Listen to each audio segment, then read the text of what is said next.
तर HMPV म्हणजे नेमकं आहे तरी काय आपण जाणून घेऊयात।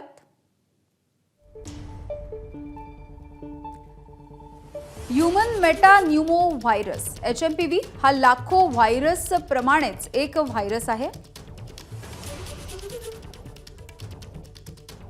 सर्दी खोकला किंवा आणि सौम्य ताप ही या व्हायरसची लक्षणे आहेत।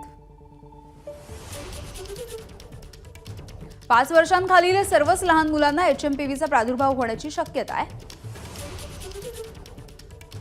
9 महिन्यांच्या आतमध्ये जन्मलेली बाळं किंवा दमा असलेल्यांना या व्हायरसचा धोका अधिक आहे। HMPV मुळे जीवाला धोका निर्माण होण्याचं प्रमाण अत्यंत कमी आहे। त्यामुळे कोविड-19 या विषाणूशी त्याची तुलना करणं हे योग्य नाही।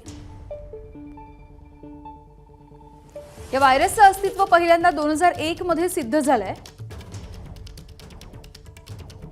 मात्र HMPV व्हायरस किमान 50-70 वर्षांपासून अस्तित्वात आहे असं तज्ञांचं मत आहे।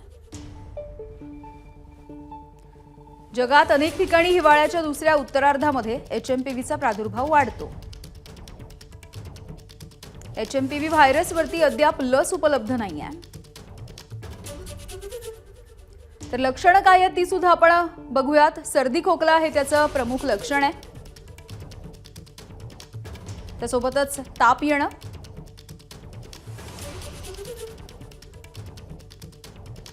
नाक जाम होणं, घसा खराब होणे,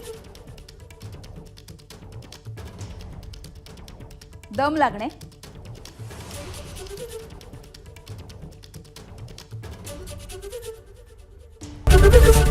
एबीपी माझा, उघडा डोळे बघा नीट।